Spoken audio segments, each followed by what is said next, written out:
आज हम शुरू करने वाले हैं क्रॉप प्रोडक्शन यानी कि फसलों की खेती।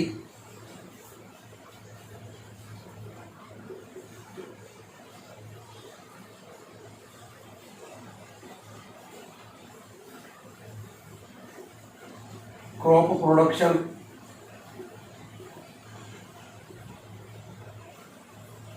ये वाला टॉपिक जो है इसको एग्रीकल्चर सेकंड के नाम से जाना जाता है।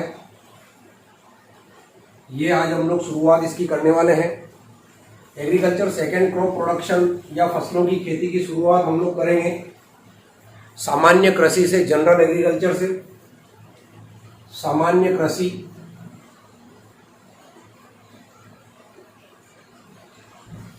General agriculture.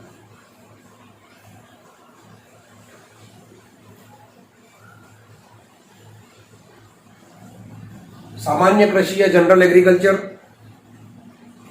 जिसके अंदर एग्रीकल्चर से रिलेटेड जो जनरल इंफॉर्मेशंस होती है, जो सामान्य जानकारियां होती है वो आप लोगों को दी जाएगी। सामान्य जानकारियों का मतलब होता है ऊपरी तौर पर एग्रीकल्चर क्या होता है, एग्रीकल्चर या खेती की शुरुआत कहाँ से हुई है, ये जानकारी हम लोग कहाँ पे पढ़ेंगे। ये सामान्य कृषि में या जनरल एग्रीकल्चर में पढ़ेंगे। सामान्य कृषि या जनरल एग्रीकल्चर के अंदर सबसे पहले हम लोग एग्रीकल्चर से रिलेटेड कुछ टर्म्स के बारे में पढ़ लेते हैं। कुछ टर्म्स ऐसे हैं जो एग्रीकल्चर से रिलेटेड है, जैसे एक खुद एग्रीकल्चर जो है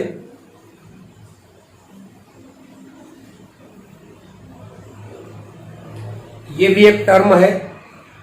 तो एक बात ध्यान रखिएगा, जहां पर भी आपको ये कल्चर शब्द दिखता है, क्या दिखता है, जहां पर भी आपको ये कल्चर शब्द दिखे इसका मतलब होता है कि ये लैटिन लैंग्वेज से लिया गया वर्ड।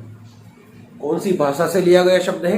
लैटिन भाषा से लिया गया शब्द है। कौन सा? जहां पर भी आपको कल्चर दिखे, एग्रीकल्चर, हॉर्टिकल्चर, सिल्वीकल्चर, अर्बोरिकल्चर, तो जहां पर भी आपको ये कल्चर दिखे वो कौन सी भाषा से लिया गया शब्द है? लैटिन भाषा से।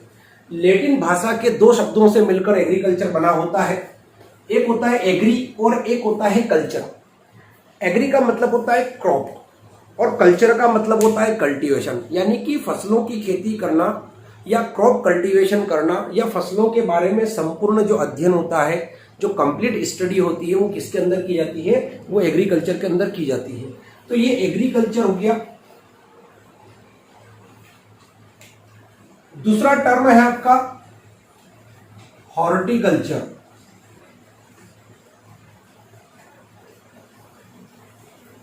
हॉर्टिकल्चर क्या होता है? हॉर्टिकल्चर भी कौन सा वर्ड है? चूंकि कल्चर जुड़ा हुआ है तो लैटिन वर्ड हो गया। लैटिन वर्ड है, लैटिन भाषा के या लैटिन लैंग्वेज के हॉर्टस से मिलकर बना है। हॉर्टस प्लस कल्चरा या कोलेरा। कल्चरा का मतलब कल्टीवेशन, हॉर्टस का मतलब होता है कवर्ड। क्या मतलब होता है? कवर्ड या घेरा हुआ। तो जब हम लोग ऐसी फसलों की खेती करते हैं जिन्हें प्रोटेक्शन का रिक्वायरमेंट होता है, जिन्हें कवर करने का रिक्वायरमेंट होता है, ऐसी क्रॉप्स के कल्टीवेशन को हॉर्टिकल्चर बोलते हैं। ऐसी क्रॉप्स के अंदर कौन कौन सी क्रॉप्स आती है? तो ऐसी क्रॉप्स के अंदर आता है, एक तो आपकी फ्रूट्स आते हैं, फल आता है, एक वेजिटेबल्स आती है, सब्जियां आती है, एक आपका फ्लावर्स आते हैं, फूल आते हैं, एक आपकी ऑर्नामेंटल जो गार्डनिंग वगैरह होती है, अलंकृत उद्यानिकी, वो भी किसके अंदर आती है? हॉर्टिकल्चर के अंदर आती है। अगला है थर्ड नंबर पर, ये होता है ओलेरीकल्चर। ओलेरीकल्चर। ओलेरीकल्चर क्या होता है? ओलेरीकल्चर का मतलब होता है वेजिटेबल साइंस। और क्या मतलब होता है? वेजिटेबल साइंस, यानी कि सब्जियों की खेती।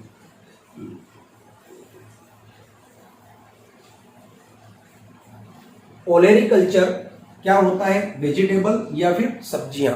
तो ये क्वेश्चन आए हुए हैं कि ओलेरीकल्चर किससे रिलेटेड है? तो ओलेरीकल्चर किससे रिलेटेड है? सब्जियों से रिलेटेड है, वेजिटेबल से रिलेटेड है। एक होता है सिल्वीकल्चर।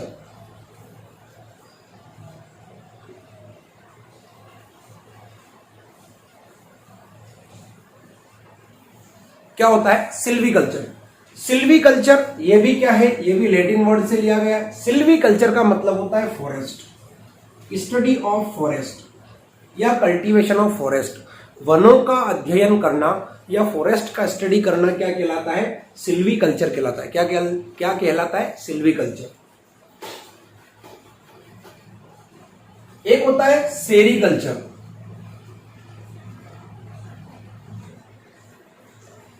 रेशम उत्पादन।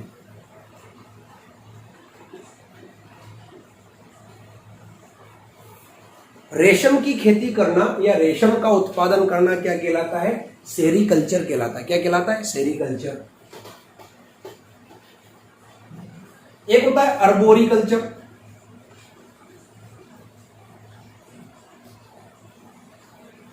अर्बोरिकल्चर क्या होता है, अर्बोरिकल्चर का मतलब होता है कल्टीवेशन ऑफ ट्रीज, यानी कि पेड़ का अध्ययन करना।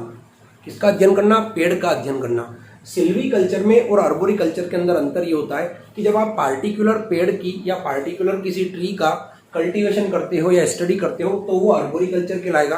तो जब आप बहुत सारे जो पेड़ होते हैं, बहुत सारे पेड़ का मतलब होता है वन या फॉरेस्ट, तब वो क्या कहलाएगा, तब वो कहलाएगा आपका सिल्वी कल्चर। क्या कहलाएगा, सिल्वी कल्चर। क्लियर हो गया। तो ये हो गया। अब अगला हम लोग आते हैं एग्रोनॉमी। किस पर आते हैं, एग्रोनॉमी। देखिए अब कल्चर शब्द यहां से हट गया है, यहां पे क्या आ गया है, नोमी। तो एक बात ध्यान रखिएगा, जहां पर भी आपको नोमी दिखे या जहां पर भी आपको लोगी दिखे, फॉर एग्जाम्पल आप ले लो साइटोलॉजी, सेल विज्ञान, सेल बायोलॉजी, कोशिका विज्ञान। एग्रोनॉमी में नोमी जुड़ा हुआ है, साइटोलॉजी में एलओजीवाई। तो जहां पर भी आपको एनओएमवाई दिखे या एलओजीवाई दिखे, इसका मतलब है कि ये ग्रीक लैंग्वेज से लिए गए शब्द हैं। कौन सी लैंग्वेज से लिए गए हैं, ग्रीक लैंग्वेज से लिए गए शब्द हैं। किससे लिए गए शब्द हैं, ग्रीक लैंग्वेज से। समझ में आ गया। जहां पर भी आपको नोमी, जहां पे आपको लोगी दिखे, वो काय से लिए गए हैं, ग्रीक से। तो एग्रोनॉमी काय से लिया गया है, एग्रोनॉमी आपका लिया गया है ग्रीक। ग्रीक लैंग्वेज के दो वर्ड से मिलकर बना है। एक होता है एग्रोस, का मतलब होता है फील्ड, और नॉमस का मतलब होता है मैनेजमेंट।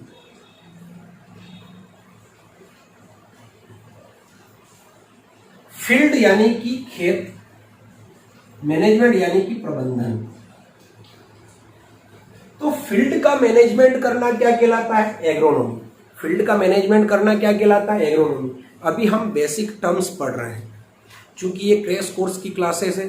तो क्रैश कोर्स की क्लासेस के अंदर हम ज़्यादा डीप के अंदर नहीं पढ़ सकते, क्योंकि हमारे पास टाइम कम रहता है, सिलेबस ज़्यादा रहता है। उस सिलेबस को हम लोगों को क्या करना पड़ता है, कवर करना पड़ता है।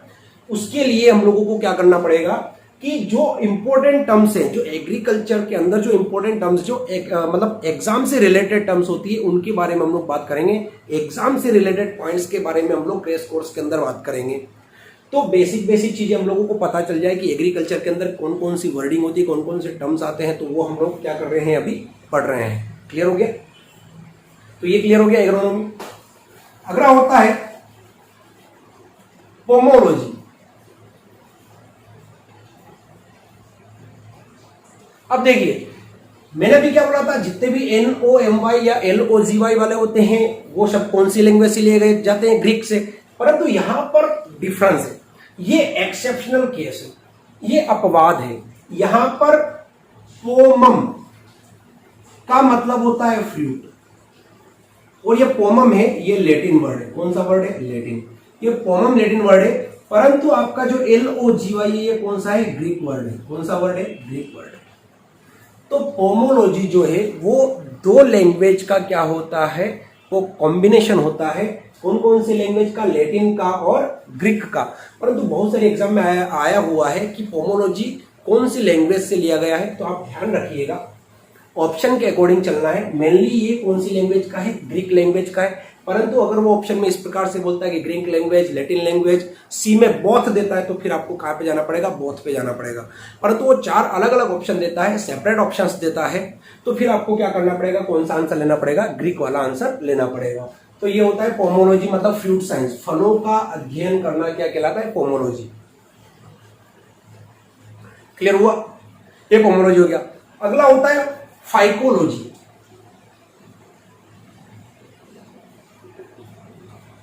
फाइकोलॉजी क्या होता है? फाइकोलॉजी का मतलब होता है एल्गी या शैवाल का अध्ययन करना। फाइकोलॉजी का मतलब क्या होता है? फाइकोलॉजी किसका स्टडी करना होता है? Phycology means study of algae या फिर शैवाल का अध्ययन करना। तो जब हम लोग अगर क्वेश्चन आता है कि the study of algae is done in which branch या फिर विच सब्जेक्टिव मैटर, तो फिर क्या आएगा इसका आंसर? फाइकोलॉजी। एक होता है माइकोलॉजी।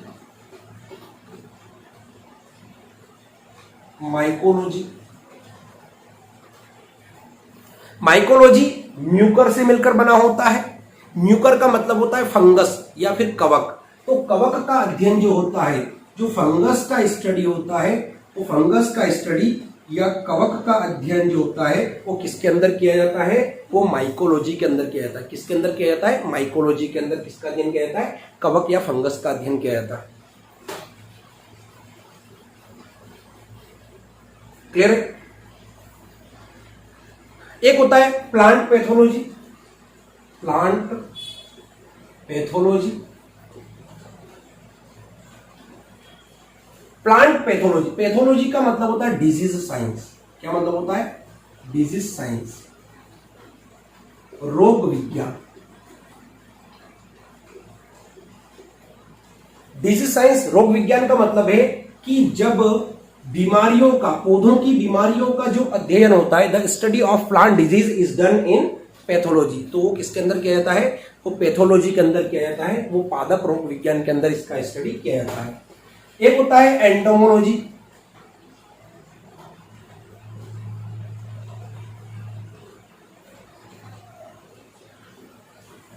एंटोमोलॉजी, एंटोमोन का मतलब होता है इंसेक्ट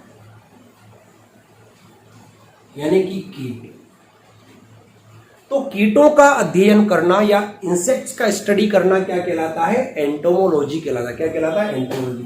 एक होता है ऑर्निथोलॉजी या ऑरेंथोलॉजी।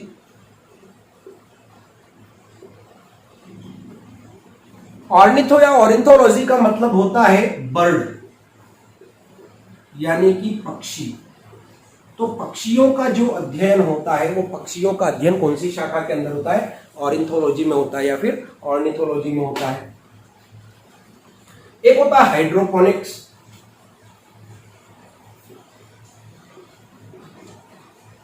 हाइड्रोपोनिक्स, हाइड्रोपोनिक्स का मतलब क्या होता है? हाइड्रो का मतलब होता है जल, पोनिक्स का मतलब होता है खेती करना। पानी में खेती करना हाइड्रोपोनिक्स कहलाता है।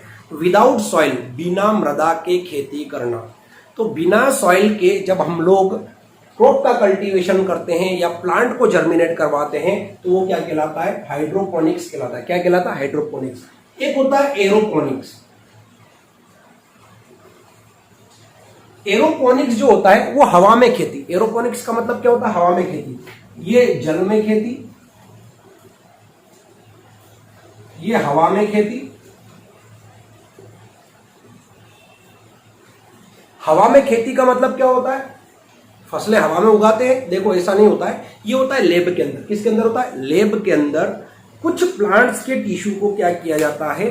जर्मिनेट करवाया जाता है एयर के अंदर। किसके अंदर? हवा के अंदर उन प्लांट्स को लटका दिया जाता है और उनको ऐसा मीडियम के अंदर रखा जाता है जिससे उनकी जो रूट्स होती है वो क्या करती है? वो ग्रोथ करती है। तो ये समझ में आ गया हाइड्रोपोनिक्स और एरोपोनिक्स। तो ये कुछ टर्म्स थे जो कैसे, जो एग्रीकल्चर से रिलेटेड, कैसे रिलेटेड है? एग्रीकल्चर से रिलेटेड है। कृषि का जो इतिहास है वो काफी पुराना है। काफी पुराने का मतलब है कि सबसे पहले जो फसलों की खेती शुरू हुई थी, तो फसलों की खेती की शुरुआत, फसल की खेती, क्रॉप कल्टीवेशन,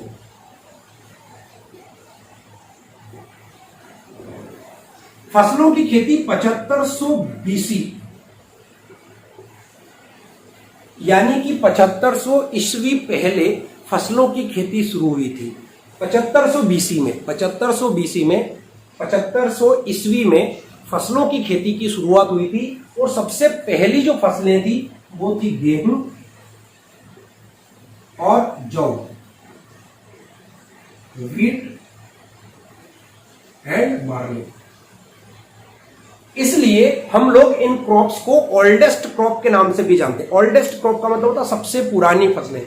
इनसे पहले किसी भी प्रकार की फसलों का कोई आइडेंटिफिकेशन नहीं हुआ था, कोई परिचय नहीं हुआ था। सबसे पहले जो फसलों की खेती हुई थी वो 7500 बीसी में हुई थी। किसकी? गेहूं और जौ की खेती।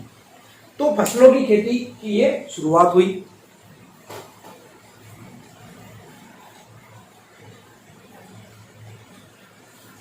क्लियर हुआ?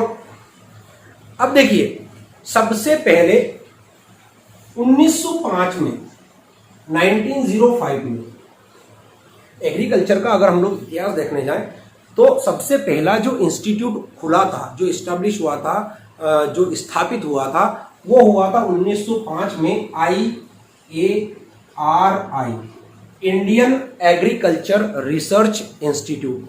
1905 में हमारे ऊपर अंग्रेजों का शासन था, अंग्रेजों का राज था, तो तब इसका नाम इंडियन एग्रीकल्चर रिसर्च इंस्टीट्यूट नहीं था। उस टाइम पे इसका नाम था इंपेरियल एग्रीकल्चर रिसर्च इंस्टीट्यूट। क्या था? Imperial agriculture research institute. 1905 में कहां पे स्थापित हुआ था ये?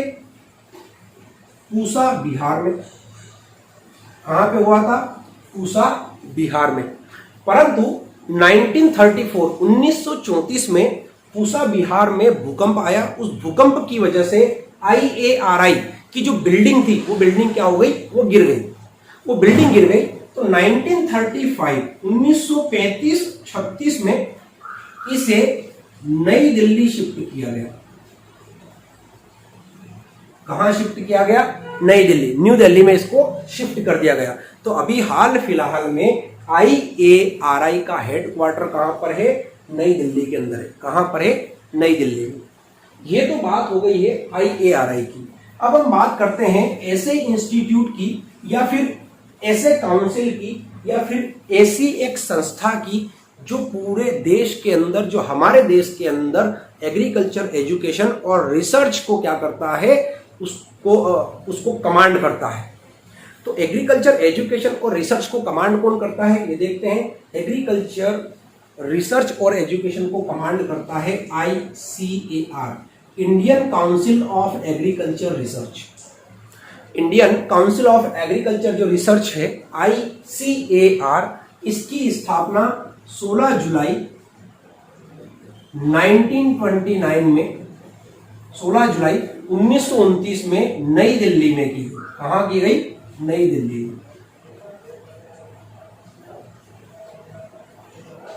ICAR क्या काम करता है? ICAR एग्रीकल्चर एजुकेशन और रिसर्च को क्या करता है? अप्रिशिएट करने का काम करता है, इनको बढ़ाने का काम करता है, इनके ऊपर कमांड रखने का काम करता है। कौन? ICAR, Indian council of agriculture research. अब Indian council of agriculture research की बात हुई है, चूंकि ये एग्रीकल्चर एजुकेशन पर अपनी कमांड रखता है, एग्रीकल्चर एजुकेशन इसी के अंडर में आता है, तो डेफिनेटली हम लोग भी जिस एग्जाम की प्रिपरेशन कर रहे हैं वो एग्रीकल्चर एजुकेशन से रिलेटेड है। चाहे हम MPPAT की तैयारी करें, चाहे BHU PAT की तैयारी करें, चाहे हम लोग ICAR जो सेंट्रल एग्रीकल्चर की जो एग्जाम होती है उसकी प्रिपरेशन करें, उसके लिए हमें ICAR के बारे में कुछ बातें जानना जरूरी होता है। कि ICAR जो होता है ये हमारे देश में रिसर्च और एग्रीकल्चर एजुकेशन का सबसे बड़ा इंस्टीट्यूट होता है। ICAR के अंडर में ही सारी जो यूनिवर्सिटीज होती है वो वर्कआउट करती है। सारे विश्वविद्यालय ICAR के अंडर में, जो कृषि से संबंधित विद्यालय है, विश्वविद्यालय, उनकी बात कर रहा हूँ, तो वो किसके अंडर में? ICAR के अंडर में काम करते हैं, ICAR के अंडर में वर्क करते हैं। स्थापना 16 जुलाई 1929 को हुई थी नई दिल्ली में। इसलिए 16 जुलाई को कौन सा दिन मनाया जाता है? ICAR डे मनाते हैं अपन।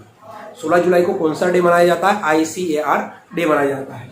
अब मैं थोड़ा और इसके बारे में और बात करता हूं कि सर ICAR का जो सबसे बड़ा पर्सन होता है, सबसे बड़ा पर्सन का मतलब होता है कि इसका जो हेड होता है उसे बोलते हैं डायरेक्टर जनरल। क्या बोलते हैं? Director general. Director general DG, महानिर्देशक। क्या बोला जाता है? हिंदी में महानिर्देशक बोलते हैं।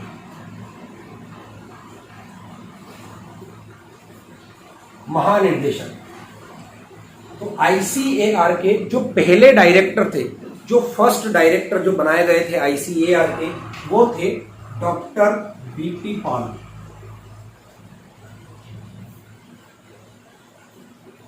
कौन थे? Doctor BP Paul. Doctor BP Paul ICAR के सबसे पहले डायरेक्टर जनरल बने थे।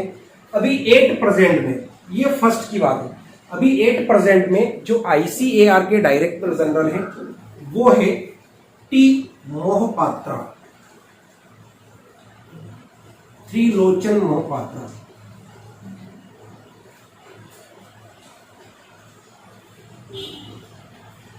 ये ऑफिशियल कैडेट होते हैं। कौन होते हैं? ऑफिशियल कैडेट होते हैं Trilochan Mohapatra, doctor BP Paul.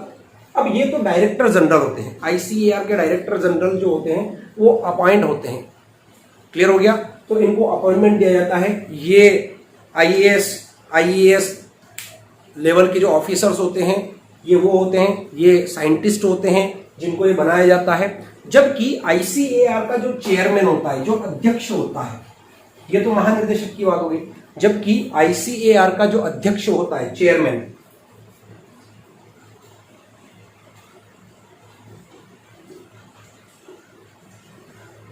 ICAR का जो चेयरमैन या अध्यक्ष होता है वो होता है यूनियन मिनिस्टर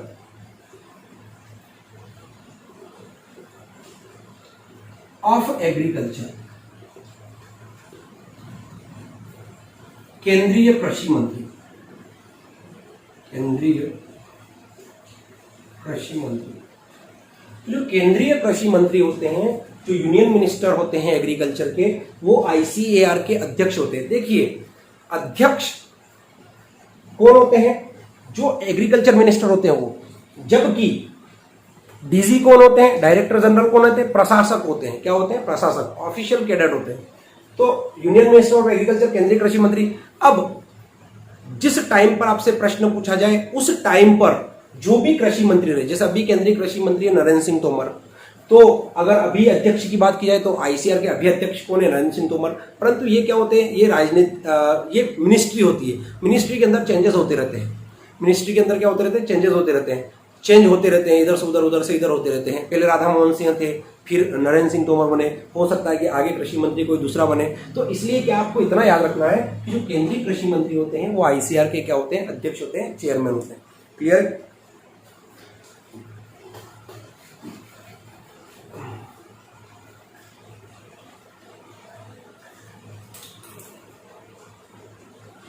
क्लियर हो गया? तो ये कुछ बेसिक डिटेल्स थी जनरल एग्रीकल्चर के बारे में। नेक्स्ट लेक्चर के अंदर हम लोग पढ़ेंगे कि एग्रीकल्चर यूनिवर्सिटीज़, कृषि विश्वविद्यालय क्या होते हैं, हमारे एमपी में कितने कृषि विश्वविद्यालय एग्रीकल्चर यूनिवर्सिटीज़ है, कितने रिसर्च इंस्टीट्यूट हमारे एमपी के अंदर है। चूँकि हम लोग एमपी पीएटी की प्रिपरेशन कर रहे हैं क्रैश कोर्स के लिए, तो एमपी के बारे में जानना हमारे लिए ज़्यादा ज़रूरी है। आप लोगों को जितना पढ़ाया गया है उतना आप लोग क्या करो, उसको लिख लो और उसको अच्छी तरह से क्या करो, याद करो। तब तक के लिए जय हिंद।